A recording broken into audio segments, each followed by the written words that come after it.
Hello friends, जैसे कि अपन ने अपने प्रीवियस लेक्चर्स में एक चैप्टर चालू किया था जिसका नाम है chemical reactions and equation.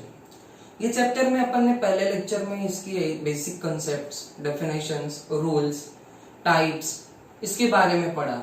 Second lecture में अपन ने टाइप्स ऑफ केमिकल रिएक्शन चालू किया था जिसमें अपन ने पढ़ा combination reaction, decomposition reaction, displacement reaction, double displacement reaction. Decomposition reaction के 3 type in presence of light, heat and electric current. ये 4 टाइप पढ़ने के बाद इसके बाद के जो टाइप्स है उसमें जो अपना 5th पॉइंट है या फिर 5th टाइप है वो है एंडोथर्मिक रिएक्शन। अब आप बोलेंगे कि ये एंडोथर्मिक रिएक्शन मतलब क्या? एंडोथर्मिक रिएक्शन में जो वर्ड है endothermic, it is the composition और combination of 2 words that is first is endo. Endo का मीनिंग होता है इनसाइड एंड थर्म। थर्म का मीनिंग होता है हीट। अब endothermic, heat inside, the reaction in which heat is absorbed, the reaction in which heat is absorbed is called as endothermic reaction.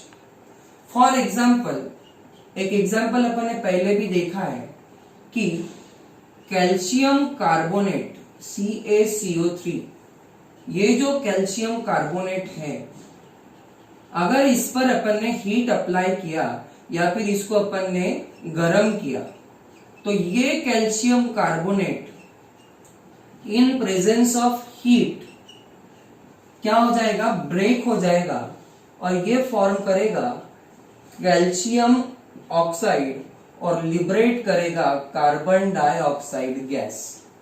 जैसे calcium carbonate में CaO that is calcium oxide ये अलग हो जाएगा और कार्बन डाइऑक्साइड ये अलग हो जाएगा, तो इसको बोलेंगे अपन एंडोथर्मिक रिएक्शन।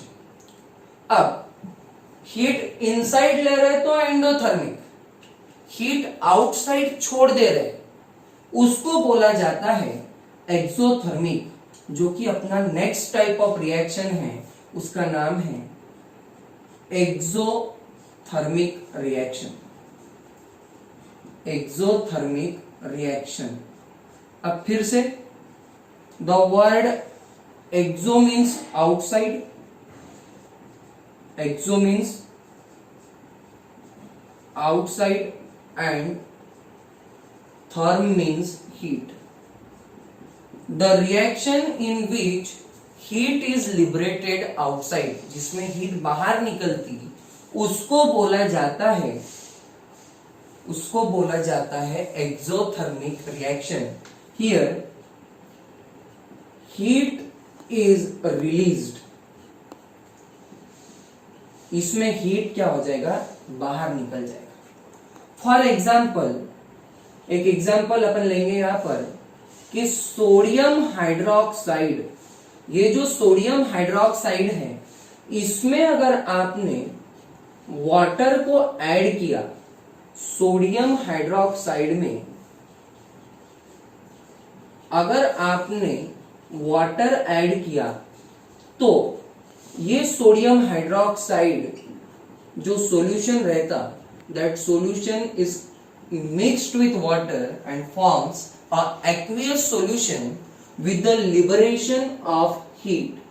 अब ऐसी रिएक्शंस जिसमें हीट बाहर आ रही उसको बोला जाता है एक्सोथर्मिक रिएक्शन। ऐसी रिएक्शन जिसमें हीट अब्सॉर्ब हो रही उसको बोला जाता है एंडोथर्मिक रिएक्शन। इसके बाद अपने को पढ़ना है next type of reaction that is oxidation reaction. अब देखिए द वर्ड ऑक्सीडेशन, ऑक्सीडेशन में वर्ड आ रहा ऑक्सीजन, तो अपना जो 7th टाइप है रिएक्शन का वो है oxidation. The reaction in which oxygen is added to the reactants or hydrogen is loosed from product is called as oxidation reaction। अब ऐसे रिएक्शन जिसमें एक तो ऑक्सीजन क्या हो रहा, ऐड हो रहा, या फिर हाइड्रोजन क्या हो रहा, रिमूव हो रहा, उस टाइप के रिएक्शन को बोला जाता है oxidation reaction. For example magnesium ribbon को आपने बर्न किया in presence of oxygen gas. अब इसमें क्या हो रहा, मैग्नीशियम रिबन के अंदर ऑक्सीजन गैस ऐड हो रहा और यहां पर कंपाउंड फॉर्म हो जाएगा MgO, that is magnesium oxide. अब ये जो कंपाउंड यहां पर फॉर्म हो गया, ऐसे रिएक्शंस में क्या ऐड हो रहा है, यहां पर ऑक्सीजन, और करके इसको बोला जाता है ऑक्सीडेशन रिएक्शन। या फिर अपन बोलेंगे कि एक कंपाउंड है अपने पास ethane CH3CH3। Ethane undergoes oxidation. Ethane जब ऑक्सीडेशन में जाएगा तो यहां पर हाइड्रोजन गैस बाहर निकलकर एक कंपाउंड फॉर्म हो जाएगा जिसको बोला जाता है इथीन। अब आप बोलेंगे कि इथेन मतलब क्या और इथीन मतलब क्या। कार्बन कार्बन अगर सिंगल बॉन्ड से ज्वाइन हो रहे हैं तो उसको बोला जाता है अल्केन, और अल्केन में अगर 2 कार्बन है तो इथेन डबल बॉन्ड से ज्वाइन हो रहा है।